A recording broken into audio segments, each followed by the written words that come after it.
बड़ी जानकारी मिल रही है। प्रधानमंत्री नरेंद्र मोदी के बंगाल दौरे पर बढ़ गया है राजनीतिक पारा। बताते चले कि प्रधानमंत्री नरेंद्र मोदी ने बीते कल बिहार और बंगाल का दौरा किया और पीएम मोदी ने इस दौरे से एक तीर से दो निशाने साधे हैं और पीएम मोदी ने बिहार और बंगाल में विकास की राजनीति को धार दी है। बंगाल में ममता के खिलाफ अवैध प्रवासियों का मुद्दा उठाया। प्रधानमंत्री नरेंद्र मोदी के दांव के बाद पलटवार करने में जुटी विपक्षी पार्टियां।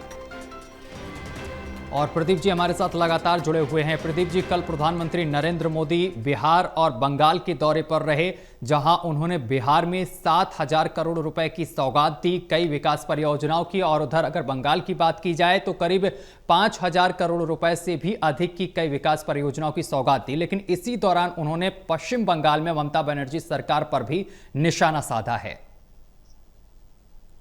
देखिए, बिल्कुल सत्यम। बीते कल प्रधानमंत्री नरेंद्र मोदी बिहार और बंगाल के दौरे पर थे। बिहार में जहां चुनावी मिशन को धार देते हुए प्रधानमंत्री नजर आए हैं, तो वहीं बंगाल में अभी से चुनावी घमासान का इशारा करते हुए प्रधानमंत्री ने अपने बयान के जरिए मुद्दे तय कर दिए हैं। अवैध प्रवासियों के मुद्दे पर उन्होंने जिस अंदाज में बंगाल सरकार पर, ममता सरकार पर जोरदार हमला बोला है, उसकी बहस गरमाई हुई है।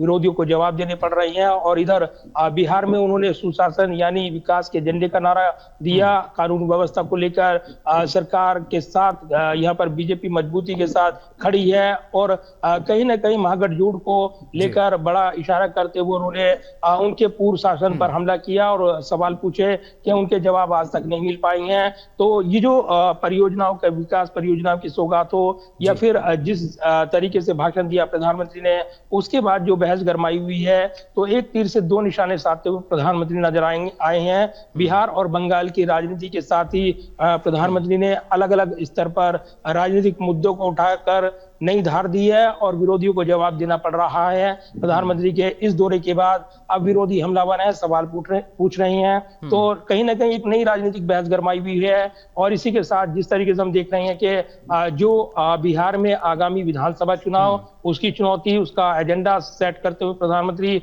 लगातार नजर आए हैं। और पिछले 1.5 महीने के दौरान उन्होंने तीसरी बार ये दौरा किया और कहीं ना कहीं एक बड़ा मैसेज राजनीतिक तौर पर उन्होंने दिया है। तो ये पश्चिम बंगाल में जिस तरीके से अवैध प्रवासियों का मुद्दा है और जिस तरीके से SIR यानी जिस तरीके से सत्यापन करने में चुनाव आयोग जुटा है, उसका समर्थन करते हुए प्रधानमंत्री ने बंगाल पर भी फोकस कर दिया है और एक बड़ा मैसेज दिया है राजनीतिक तौर पर कि कहीं ना कहीं इस विकास के एजेंडे के साथ जो राजनीतिक तौर पर जो मुद्दे हैं, उनके जरिए वो विरोधियों से सवाल पूछेंगे। और बीजेपी इकाई जो है वो लगातार सक्रिय है। तो कहीं ना कहीं एक राजनीतिक मुद्दा, बड़ा मुद्दा इस चुनावी मैदान में वो उभर कर आ रहा है। वार पलटवार देखने को मिल रहे हैं। बिल्कुल प्रदीप जी, आप हमारे साथ बने रहिए, आगे भी आपसे खबरों पर अपडेट लेंगे।